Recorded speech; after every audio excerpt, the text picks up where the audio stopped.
بسم الله الرحمن الرحيم. السلام عليكم ورحمة الله وبركاته. By the name of God, by the name of the Creator, we're starting procedures for a recipe of a best drink ever you can have it, healthy drink. نبدأ بسم الله الرحمن الرحيم. نبدأ شرح مشروب مهم جدا جدا، صحي جدا جدا، وانا بحاول ان انا اشرحه بالعربي والانجليزي ان شاء الله عشان يستفيد منه الاحباب والاصدقاء والاقارب. I'm trying to explain that by Arabic and English so everybody can enjoying and have the beneficial of it. First, that drink is called Subia. Is an Egyptian drink, maybe Arabic drink, some Arabic countries, or it may be made it somewhere else. But what I learned from our parent and grandparent recipe. المشروب ده احتمال يكون مصري، احتمال يكون زي ما بنقول صعيدي اصلا.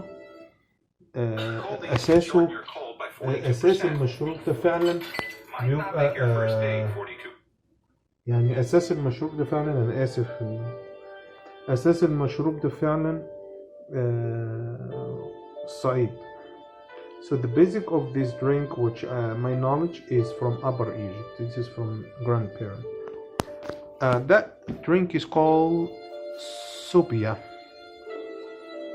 Translation has no translation, but it's called Subia, or something as a drink is Egyptian drink from Upper Egypt.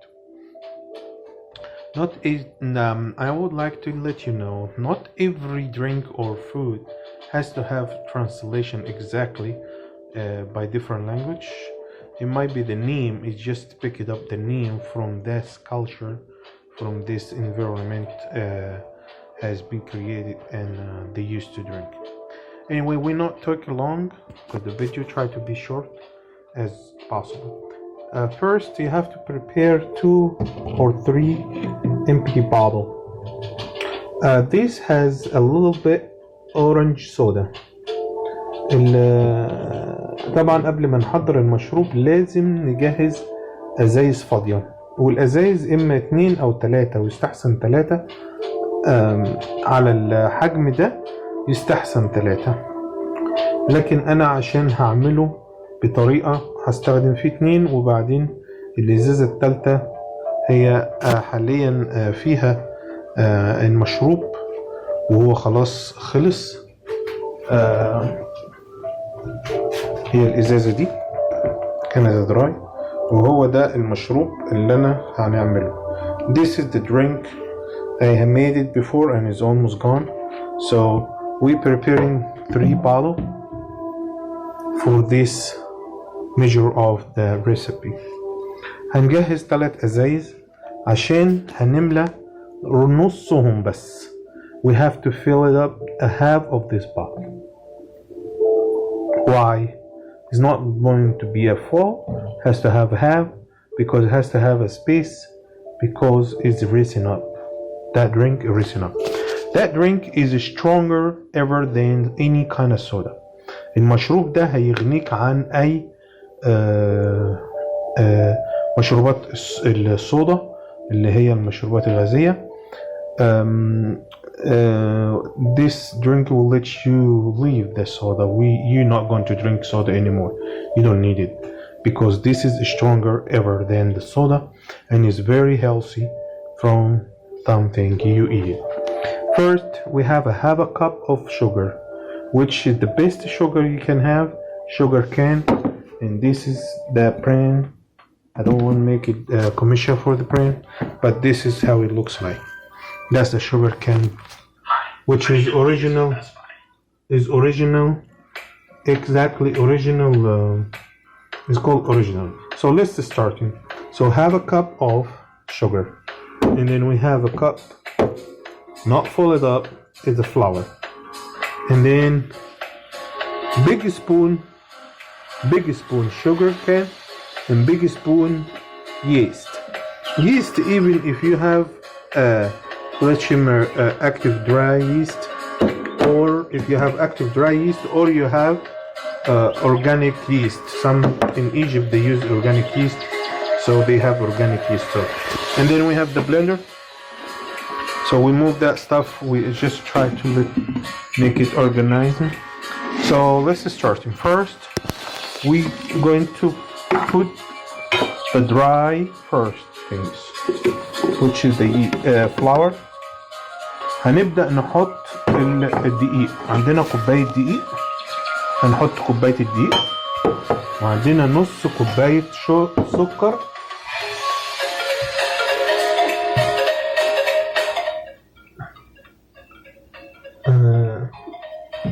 عندنا نص كوباية سكر، وعندنا معلقة خميرة فورية أو ممكن تستخدم الخميرة العادية، وجنبها معلقة سكر.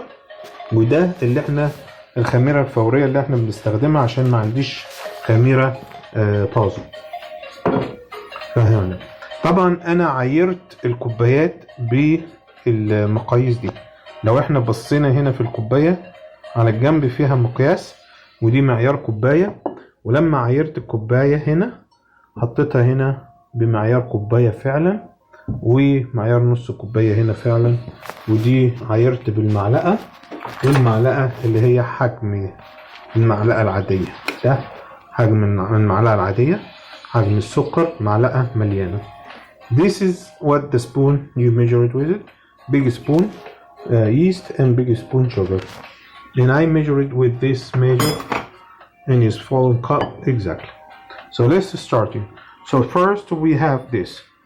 Then we have 3 cup water. This a big cup and I fill it up by 3 and it's measured 3. دي كوباية كبيرة شايلة 3 كوبايات من الكوبايات دي، 3 كوبايات مية. يبقى هنحط الدقيق ونحط السكر.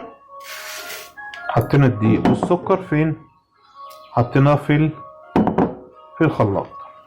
طبعا هنحط الخلاط يبقى جاهز عشان نضربه على طول. تمام. وبعد كده هنضيف 3 كوبايات ميه. بسم الله الرحمن الرحيم. 3 كوبايات الميه بيتضافوا هنا عشان خاطر طبعا هنضرب الموضوع ده في الخلاط. طيب انا عشان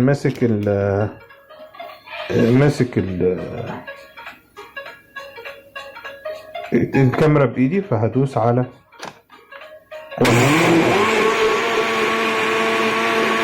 ضربناها في الخلاط. طبعا بعد ما ضربناها كويس في الخلاط اهي عندنا حلة بالحجم ده، وهنفتح النار عليها. تمام. ونحطها في الحلة بالوسع ده. طبعا الحلة نضيفة، بس انا هي الحلة دي بتاعت الشغل الكتير، فبتلاقيها ايه يمكن فيها بعض الحروق وكده يعني. Then we use this pan and we put that blend all the water with flour with the sugar. We blend it and put it in this pan and we put the heat on the tube. احنا بنحطه على درجة حرارة يا اما يعني رقم 2 عندك زي ما عندك في الكلام. وبنقلب باستخدام المعلقة and we keep stir this. Okay. And then we get, while we put this to be at heat, we're cooking it slowly until get very thick, and we will show that later. While we're cooking, we bring the yeast and the sugar. في أثناء ما احنا بنطبخ بنسوي الدقيق في المية والسكر على النار الهادية، بنجيب الخميرة مع السكر وبنحطهم مع بعض في كوباية، وبنحط عليهم المية ونقلبهم ونسيبهم يخمروا.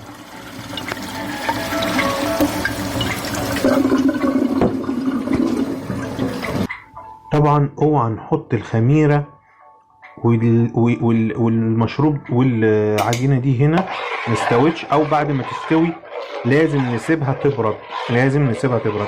الفيديو مش هيلحق يكمل.